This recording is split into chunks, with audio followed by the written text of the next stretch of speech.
Good morning सगळ्याला, शुभ सकाळ. कसे आहेत, बरे आहेत का? तर माझ्या नवीन दिवसाच्या नवीन व्हिडिओमध्ये तुमचं सगळ्याचं मी स्वागत करते. चॅनल नवीन असाल तर सबस्क्राईब नक्कीच करा. सकाळच्या वाजलेत 7. एवढा सूर्य उगवला आहे, एकदम असा नाजूक लाल झाला आहे. फक्त नारळाच्या झाडाच्या वरती थोडंसं असा थांबा, मी बॅक कॅमेऱ्याने दाखवते. दिसला का? आत्ता वाजलेत 7:15 झालेत. माझा आवाज जरा सर्दी झाल्यामुळे जरा वेगळा येतो. तर 7:15 झालेले येतं. पहिलं तर मकर संक्रांतीच्या तुम्हा सगळ्यांना खूप खूप खूप शुभेच्छा.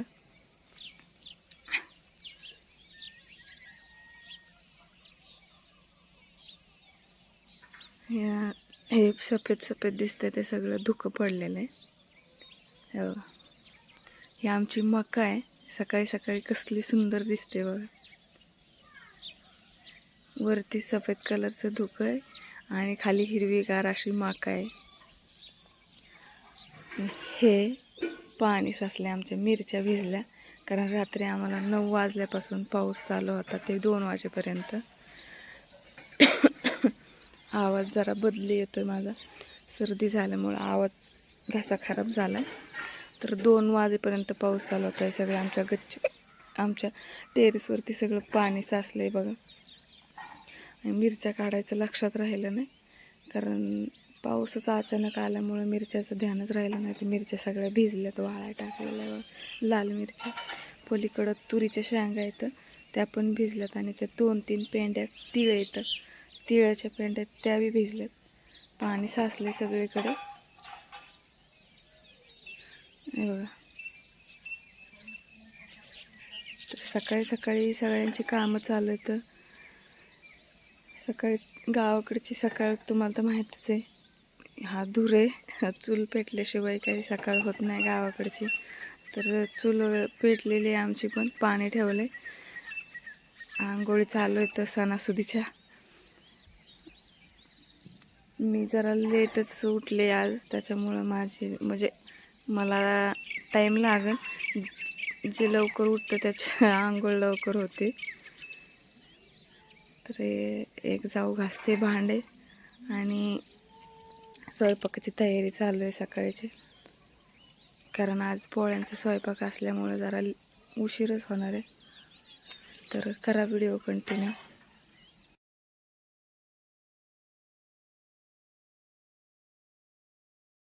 पावसामुळे भाकरीचे तुकडे वाळाय घातले होते, ते सगळे भिजलेत. तर मध्ये जाऊ घासते भांडे. सकाळची सकाळी चुलीवरचे भांडे सगळे काळे होतं आणि सगळे आम्ही दारातच भांडे घासतो. सकाळच्या धूर बघा कसा चालू आहे. सासूबाई शेण काढतात आणि मामा कुत्र्याला बांधून टाकतात. तर सगळं स्वयंपाक हे करून सगळं घरचं सगळं उरकून मग आम्ही गेलो गावामध्ये. तर गावात बायकांना व्यवस्थाना म्हणजे जेवढं आमच्या, तर घरातलं सगळं काम उरकून आम्ही तिघीजणीने उरकलं. माझी मधवी जाऊ सासूबाईचा ब्लाऊज शिवत होती, तर ती काय स्वयंपाकाकडे आले नाही, तरी तिने केलं बरं का. थोडंसं उरलेलं राहिलं होतं काय ते. तर मीन पूनमनी पोळ्या केल्या, तर त्याचा व्हिडिओ काय काढता आला नाही आम्हाला. परत माझ्या मावळण सासूने भांडे घासले. माझ्या सासूबाईंनी सगळं म्हणजे निम्मं काम सासूबाईंनीच केलं आहे आज. तर सगळं उरकून मग गावात गेलो. गावात जायला गाडी होती, गाडीवर सोडवलं. तर तिथं सगळ्या बायका बसल्या होत्या व्यवसायासाठी. तर हे सगळे दिसतात ते सगळ्या आमच्या घरच्याच इथं. फक्त ती पलीकडली निकिता शेजारचे, नाही तर मग ह्या सगळ्या माझ्या जावाच इथं. एक छोटी जाव आहे, एक चुलत जाव आहे आणि एक मधवी जाव आणि मी. तर नंतर यायला गाडी नव्हती, चालत आलो. तर मग बसलो बैलगाडीमध्ये. तर भारी वाटलं बरं का गाडीमध्ये बसून, कारण मी कधी गाडीत बसले नाही बैलगाडीमध्ये. तर आम्हाला गावातून घरी यायला 6:30 वाजलेत. बघू शकता बघा कसा अंधार पडल्यासारखं झाले, जरासा दिवस मावळलाय सगळा. तर 3 ते 6:30चा टायमिंग होता व्यवसायाचा. तर आम्ही घरून 3 वाजता निघलो होतो. 3 वाजता निघून गावात जायला, म्हणजे 3 नाही 2:30 वाजता निघलो असून गावात जायला आम्हाला 3:30 वाजल्या. तिथल्या सगळ्या मंदिरात जायला आणि म्हणजे सगळ्या बायकांना वस्तूस्तवर ते तिथंच आम्हाला 5:30 वाजले होते. तर मग 5:30 वाजता तिथून चलत घरी यायचं आहे. तर गाव आमचं 3 किलोमीटर आहे. आम्ही वस्तीवर राहतोत ना, म्हणजे रानात. आता 3 किलोमीटर चलत यायचं होतं, त्यातले 1.5 किलोमीटर चलत आलो. तिथून पुढं आम्हाला बैलगाडी भेटली, कारण ऊसतोडी चालू आहे शेजारी आमच्या, म्हणजे सगळीकडंच. तर टोळ्या आलेल्या आहेत, तर त्यांची बैलगाडी रिकामी होती म्हणून मग त्या बैलगाडीवाल्याला आत्याने विचारलं की आम्ही बसू का. तर आम्ही चौघीच होतो, आम्ही तिघी जावा आणि माझ्या सासूबाई, आम्ही अशा 4 जणी चलत आलो होतो. तर त्यांनी बसवलं आम्हाला त्या दादाने.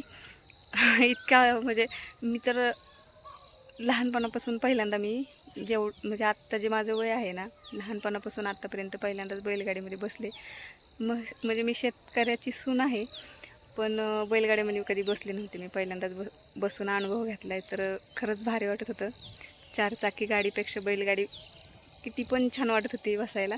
तर आम्हाला रोडने येणाऱ्या जाणाऱ्या बायका बघून हसत होत्या बरं का, पण आम्हाला भारी वाटत होतं बसलेलं. आम्ही चौघी पण होतो.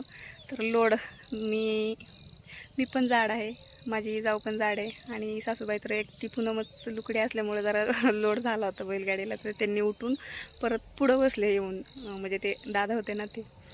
तर चला, सांगायला भरपूर आहे, पण आत्ता अंधार पडायला लागला आहे, लाईट नाही आमच्या घरी, आणि भूक पण लागली, कारण दिवसाचा उपवास आहे.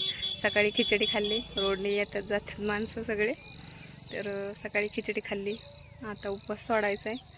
कारण आमच्या इकडे सगळे जोपर्यंत ओसून होत नाही तोपर्यंत उपवास धरतात. सगळ्यांनाच उपवास आहे, सगळेच वाट बघत असतील माझं जेवणाची. तर आजच्या व्हिडिओमध्ये एवढंच. भेटूया नेक्स्ट व्हिडिओमध्ये, उद्याच्या व्हिडिओमध्ये. तोपर्यंत बाय.